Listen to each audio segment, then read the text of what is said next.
Yes.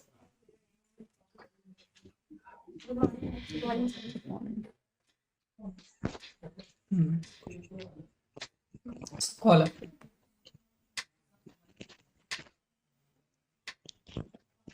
बैठिए please. Thank you. Swati Bharti, BEd yes किस सन का बीएड है आपको? ईयर? 17-19।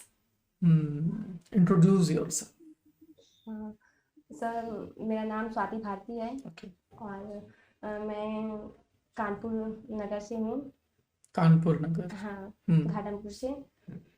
और इस अपने समय बारे में मतलब अगर हमें खुद को इंट्रोड्यूस करना है तो हमें अपने बारे में 2-3 चीजें बहुत ध्यान रखनी है कि अपना नाम, रीजनल बैकग्राउंड के साथ एजुकेशनल बैकग्राउंड पहले बताया जाता है।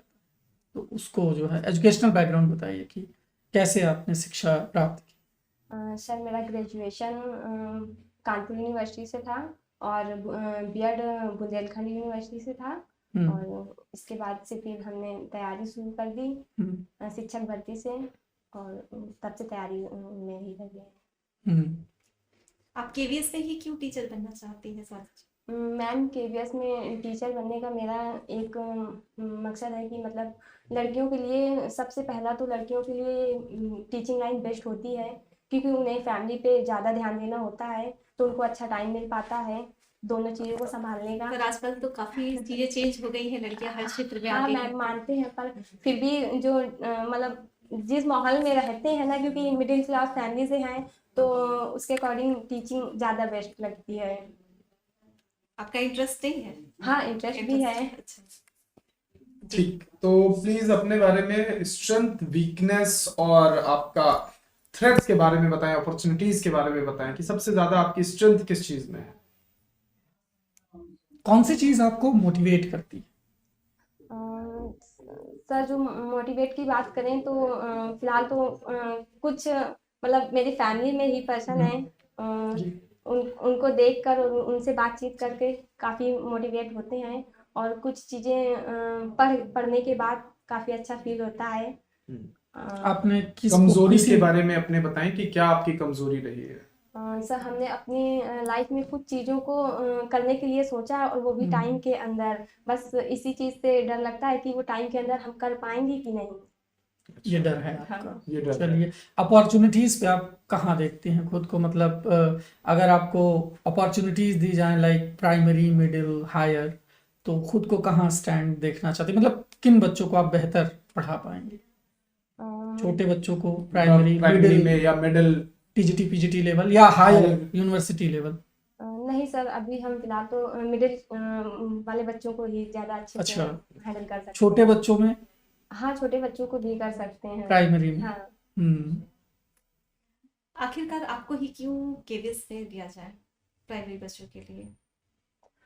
मैम हम ये कह सकते हैं कि बच्चों से थोड़ा सा मेरा आपसी प्रेम भी है और बच्चों के साथ रहना हमको ज़्यादा पसंद है तो बच्चों को हम अपने तरीके से कुछ उनमें अलग से चीज़ें डालना चाहते हैं या सिखाना चाहते हैं और उनको अच्छा से अच्छा जो मेरे पास जो ज्ञान है उनको हम देना चाहते हैं।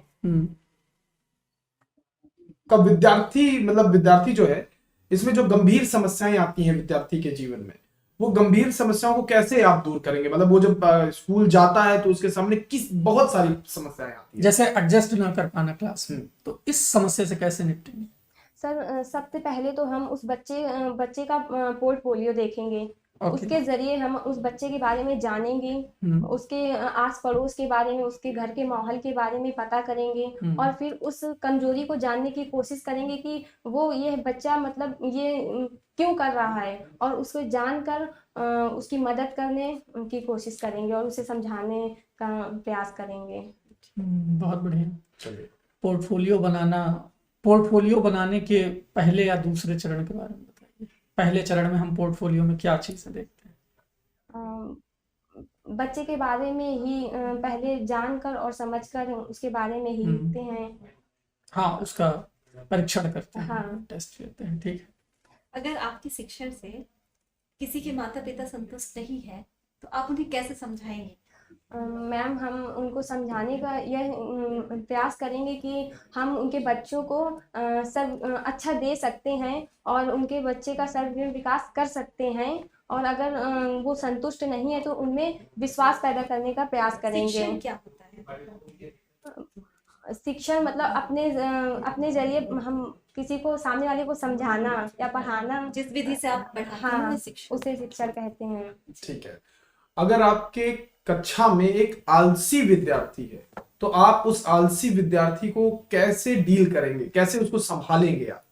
सर सबसे पहले तो हम उस बच्चे की रुचि का पता करेंगे, इंटरेस्ट। हाँ, और रुचि का पता करने के बाद हम उसी तरीके से शिक्षण की जो अनेक विधियां होती हैं उसी के अकॉर्डिंग हम उस बच्चे को समझाने का प्रयास करेंगे। जैसे कोई एक ताकि- विधि बताइए। जैसे कि भ्रमण विधि हो गई, उसे हम वास्तविक चीजों से समझाने का प्रयास करेंगे, उसे जोड़कर, रियलिटी से जोड़कर। ओके। यहाँ पे थोड़ा सा एक बेटर सॉल्यूशन भी हो सकता है, मुझे लगता है कि अगर हम उसे कुछ क्लासरूम एक्टिविटीज में इन्वॉल्व कर दें, yes sir, like black board पूछना और डस्टर वगैरह उठाना, यस सर, अगर वो आलसी है तो, है ना, अगर लेजी हुआ है तो थोड़ा एक्टिविटी उससे करवाएंगे तो वो इंगेज होगा। उसको टास्क दिया जा सकता है कई प्रकार के। ओके। अच्छा, आपका जो अगला सवाल है वो ये है कि एक शिक्षक को सबसे ज्यादा निराश कौन सी चीजें करती हैं? डिसअपॉइंटिंग चीजें क्या हैं एक शिक्षक के लिए? सबसे निराशाजनक क्या है? एक शिक्षक को सबसे ज्यादा निराशा तब होती है जब बच्चा असफल होता है। वो जब शिक्षक सोचने लगता है कि मतलब कौन सी हम विधि का प्रयोग करें ताकि बच्चे को हम उन चीजों से बाहर निकाल सकें और उसकी कमियों को दूर कर सकें, तो वो अपना अलग शिक्षण की अनेक विधियां मतलब ट्राई करता है। असफलता को हाँ, हटाने के हटाने लिए के कि लिए बार कोशिश बार जो करता है अवरोधन ना हो, है हाँ। ना, अवरोधन बोलते हैं। अगर छात्र बार बार असफल हो रहा है तो यस ये सर, उसकी शिक्षा का अवरोध है ना। एक ही क्लास में बच्चा 2 साल 3 साल पढ़ रहा है, इससे अपव्यय भी बढ़ता है सरकार का, यस सर। है ना। जी। अच्छा, शिक्षण का ज्ञानात्मक उद्देश्य क्या है? मैम ज्ञानात्मक उद्देश्य तो ज्ञान और इसका ज्ञान प्रयोग और विश्लेषण, संश्लेषण और मूल्यांकन, ये सभी ज्ञानात्मक उद्देश्य के अंतर्गत आते हैं। और हम ज्ञानात्मक प्रक्रिया से हम कह सकते हैं कि जो चीजें हम भौतिक रूप से देखते हैं या जिन घटनाओं को हम देखते हैं उन्हें मस्तिष्क में उतारना ही ज्ञानात्मक उद्देश्य कहलाता चीजों को है। जानना, हाँ। मतलब पहले हम बच्चों को चीजों से परिचय कराना ही ज्ञानात्मक Yes, उद्देश्य में ज्यादातर चीजें हम बच्चों को बताते हैं। तो ये बताइए स्वाति जी कि पर्यावरण को प्राथमिक शिक्षा में क्यों लाया गया? सर पर्यावरण शिक्षण 1 to 5 के बच्चों के लिए पर्यावरण प्राथमिक शिक्षा में क्यों लाया? बताइए।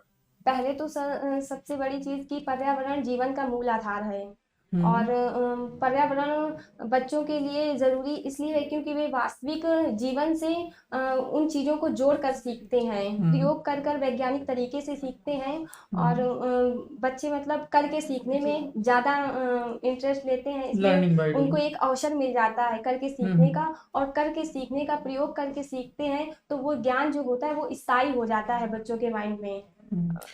अच्छा, पर्यावरण की पाठ्यचर्या में भोजन का रोल क्या है? न्यूट्रिशन।